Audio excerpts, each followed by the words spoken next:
You're listening to the best local sports show. Boots, Bats and Balls on Six Towns Radio.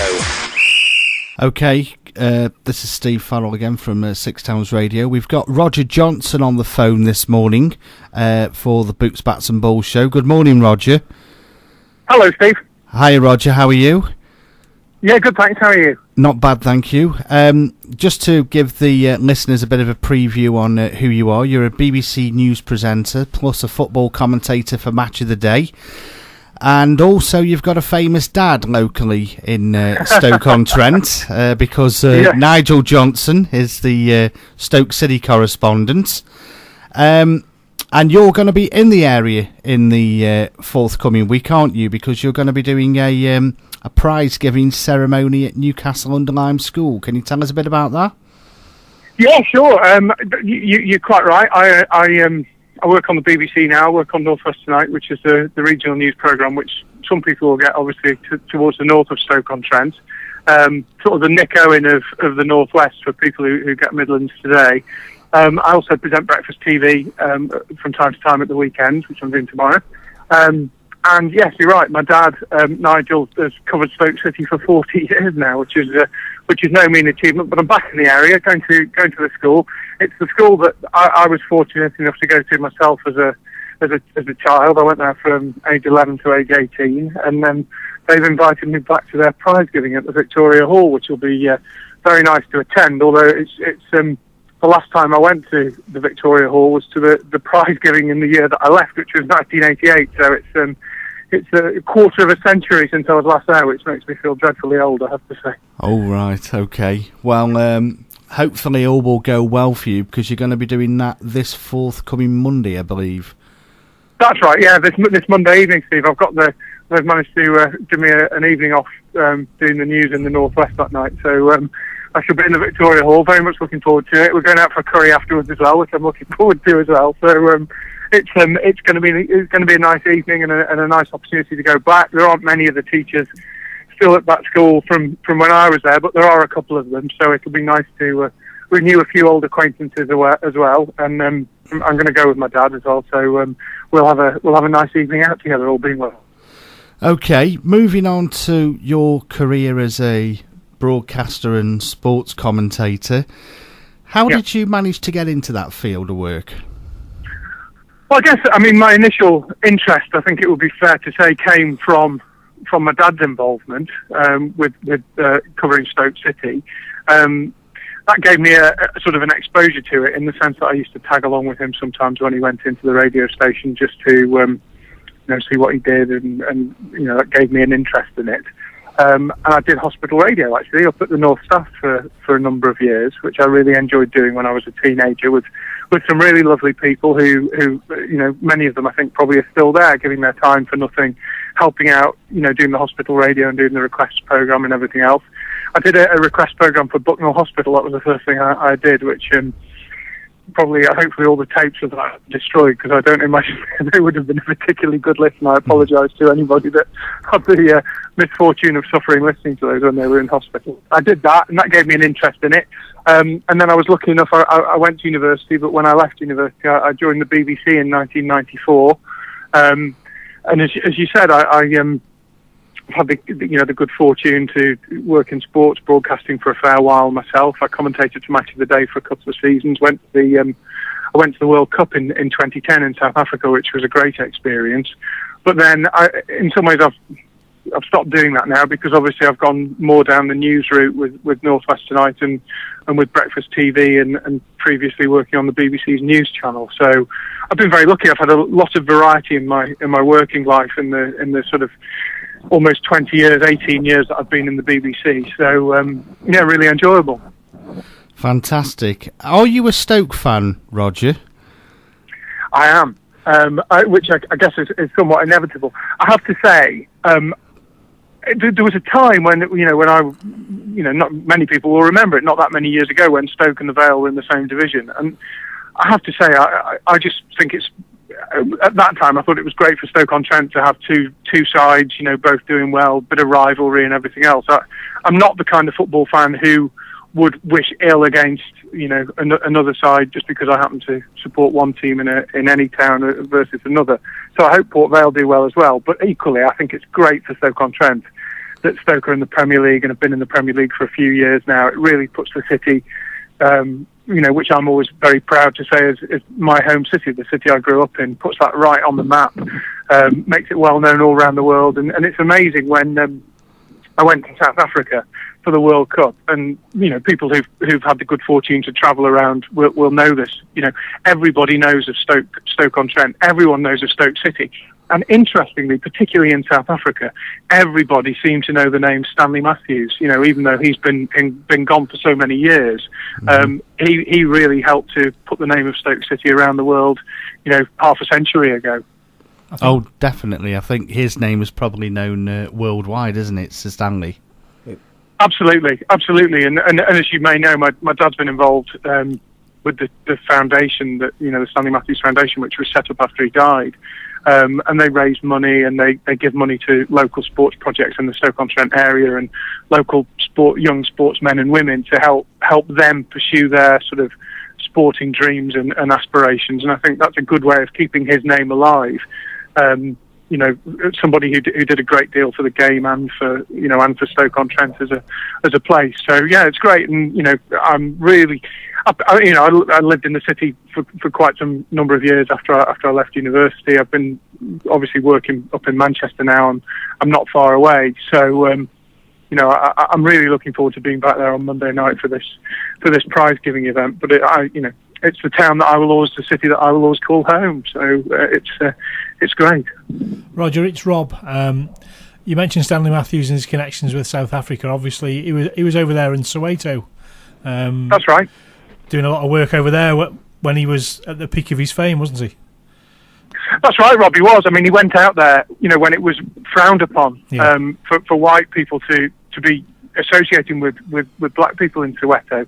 And it was interesting. I did a piece, which some people may have seen. They may have noticed it because of the connection with Stanley Matthews during the World Cup, where I went back to Soweto and found a couple of people that he'd actually took me a bit of time on the telephone to track people down, but I found a couple of people who he had coached when he'd been out there. And the most telling quote, I think in fact it was from Desmond Tutu, I think, who said it, the Archbishop Desmond Tutu, but he said that Stanley Matthews made black people in South Africa realise that all white people weren't bad, if that makes sense. He was. They called him the black man with a white face, didn't they? Because he was like them. He connected with them. He treated them as equals. He gave them time, which is something they weren't used to receiving from white people at that time. So you're right. He went there when it was really frowned upon for white people to go there, and he extended the hand of friendship, which I think is a mark of the man, really. Have you got a proudest moment then, Roger, in your years of a broadcast reporter in sport? What would you say your best moment was? That's a good question. Proudest moment. I guess. I mean, there are lots of them, to be honest, because I never ever underestimate how fortunate I am to have the job that I've got, because I know lots of people these days are very interested in working in the media and things like that. So in that regard, I'm fortunate. I'm also fortunate because you get to do lots of, fantastic things, and doors open for you that maybe wasn't otherwise open. I suppose in some ways, from a kind of sentimental point of view, it was quite proud. It was Boxing Day a few years ago, and there was I forget exactly what happened. There was a bit of sickness amongst the Match of the Day commentators anyway, and I was due to go to a game in another part of the country. I was at my dad's house at Christmas, and somebody went sick, so they rejigged all the Match of the Day rotors, and I went to the Britannia to commentate on Stoke against Man United. I think normally they'd have had one of their top commentators doing a Man United game at Stoke on Boxing Day, but anyway, it ended up with me doing it, which was great. But it also had the added sort of added situation that I was commentating 2 rows back on the TV gantry from my dad, who was commentating on the radio. So that was quite a nice moment, that we were both commentating on the same game. And other than that, there are lots of things, much like you guys would appreciate, things that you get to do, programs that you're particularly proud of. and I've been very fortunate. There are lots of things that I've had the good fortune to do that I thought, that's something that, I've been very lucky to have the opportunity to do. So lots of, little high points, if you like. Fantastic. Did you get, with you being a Stoke fan, Roger, did you get a bit envious of your dad getting to see Stoke every week, or does that not bother you? I'm pleased for him. Yeah. I mean, he started out in I forget the exact year, but it was maybe in 69 or 71 or the other. And he started out just doing the Stoke City away matches. And then he moved on for a few years during the 80s. I think he might have done the Vale for a couple of seasons. And then he came back onto Stoke, and he's been doing Stoke ever since. And I wouldn't say that I'm pleased for him, to be honest, because it's been a difficult time. My mum died a few years ago, which obviously was a difficult time for my dad, and has been difficult since. But covering the matches has given him a real focus and something really to look forward to, not in a bad way, but it gives you a real thing to each week to look forward to. So he's he's as enthusiastic about it now as he ever was. So I wouldn't say I'm jealous of him. I suppose I'm jealous that he gets to go and watch every single game. But I'm pleased for him that he gets that opportunity, to be honest. Okay, fantastic. Can you give any of the listeners out there any hints and tips of how to get into the job that you're in? Yeah, I mean, a lot of it is good fortune, to be honest, and continues to be. I've been, touch wood, reasonably fortunate, but you're always kind of hoping that you can advance your career. So there's even once you're in the job, there's still an element of good fortune about being able to progress. I think the key thing for anybody young who's listening, you have to appreciate that you have to work hard, and I know that's the same in any job, but it is antisocial. Quite often, particularly if you want to go into sports journalism or sports broadcasting, you are working at the things that people are going to with their mates for leisure time. So you can't go to the pub with your mates and then go and watch the game. You're getting in the car and you're going to work, and you're doing your job of work to be at a football ground, and then you're going back and doing your whatever you have to do afterwards. So there's a lot of hard work. You do get knocked back, and I still do, even now. You just have to sort of dust yourself down and keep on going. I think it's really important that to do my particular kind of job, anybody, there are so many people with media studies qualifications, like at Staff's Uni and places like that. You really need to get some kind of a qualification in journalism to get yourself through the door. Because there are so many people now. But you've also got to be prepared, once you get your foot in the door, wherever that might be, you've got to make yourself available, you've got to put yourself around, and, the opportunities will come if you've got the foot in the door, because they'll say, that person there is could help us to do this, or we need somebody to do this, how about, X, Y, or Z. So there's a lot of hard work involved, but I think that's probably the same in just about any job these days. But equally, you just always have to remember, if you're fortunate enough to be in my position, or indeed in the position that you guys are in, you're very lucky to have the job that you've got and never take it for granted. I think you're right. Have you got any hints and tips for what makes a good football commentary? Oh, crikey. Some people would probably say I'm probably the least qualified person to do that. What would I say? I think TV commentary, I've been lucky to have the opportunity to do a bit of it. I think it is a real skill, and I wouldn't profess to give anybody advice on that, because I think it's an awful lot harder than it appears. And I think the people that do it really, really well are, few and far between, and, they are really, really skillful. Radio commentary, which I did more of, personally, and I think my dad would probably say the same, it's all about painting a picture for people. And just, the person who's sitting in their living room, it's almost like someone sitting next to you who can't see, and you've just got to paint a picture for them. And I think it's perfectly acceptable to put the odd bit of opinion in, to put the odd bit of whatever, but you do hear some commentators mentioning no names on the radio where it's more about what they think, it's more about their opinions, and you don't actually know where the ball is or what's happening, and then all of a sudden somebody has a shot and you think, well, how did that happen? Where did that ball come from?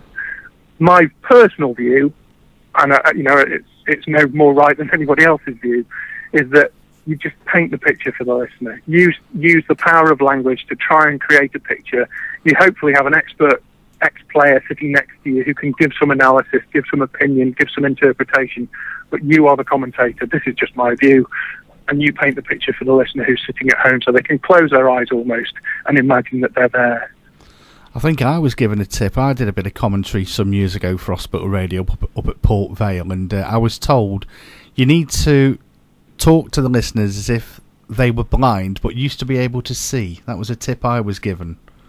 Yeah, I think that's very valid, and hopefully that's kind of similar to what I was saying. You know, I think that's absolutely true. You do have to try and do that. And I remember once early on when I was still a student, I had a season and a half working at the independent radio station in Stoke-on-Trent, which is still going strong. And I was covering Stoke on Signal, and my dad was on Radio Stoke doing the same thing. And there was one game where a gentleman sat next to me, and he was blind, and he said, "Oh, I really enjoyed that because I felt as though I could see again." And I think that's the key thing, really. You just have to try and paint the picture for somebody, exactly as you said, as if they were sitting next to you. But it's an awful lot easier said than done, as you know, and the people who do it well are very talented people. I would agree with you there, 100%, Roger. We need to wrap things up shortly, but just before we go, how do you think Stoke and Vale will get on for the new season? Well, I worked for a number of years in the south of England, and I used to have a lot to do with Mickey Adams. I thought he did a pretty good job during his time at the Vale. I hope that can find their way up the league. It's a difficult time for them, isn't it? Definitely. But in truth, I don't know an awful lot. Not covering them, I don't know an awful lot about the Vale and the ins and outs. So I know there've been ownership issues, haven't there, and takeovers and various other things. And I just hope that they can gain some stability. And I know that the Vale fans are a really loyal, hardcore of very dedicated, very true supporters, and I think they deserve some good times to celebrate. I always remember growing up, and I apologise if I remembered this incorrectly, but didn't Ray Walker scored a goal against Tottenham in the it certainly was, the winning goal as well against Tottenham. That's right, I remember that, and that was such a great day for the Vale, and I hope they get many more good days like that, in the years ahead. As for Stoke, which obviously I know a little bit more about, I was about to say I also knew Tony Pulis when I was working down south, because he was at Portsmouth for a bit and he was at Bournemouth for a while. And I think he's, I know not all Stoke fans were sort of cock-a-hoot when he became manager first time around, or indeed when he came back. But you have to say he's done a pretty good job to get them up to the Premier League and to keep them there with the backing of Peter Coates and the board. So let's hope they can just continue to enjoy the good times in the big time, because they've done really well and put the city even more on the map than it always was. So I think they'll be all right again this season. Hopefully there'll be three teams that finish below them. I'm sure they will, and they can stay up there and continue to build a really solid foundation to stay in the Premier League for a long time. Okay, fantastic, Roger. Thank you for taking the time out to speak to us today on Boots, Bats and Balls. Good luck with your... I hope I haven't bored people. No, I think it's been a very fantastic chat that we've had this morning. I think a lot of people probably have got something good out of it. I hope that your event goes well on Monday at your old school. Yeah, thank you very much. Well, it'll be strange in some ways, but nice in others. But I was very fortunate. It was a good school, and probably I'm sure still is a good school. I was very fortunate to go there, and it'll be nice to go and renew some old acquaintances. Okay, thanks a lot, Roger, for taking the time out to us, and thanks again. Thank you. No, it's a pleasure, and a nice weekend to all the listeners. Thank you very much. Thank you. Goodbye. You're listening to the best local sports show. Boots, Bats and Balls on Six Towns Radio.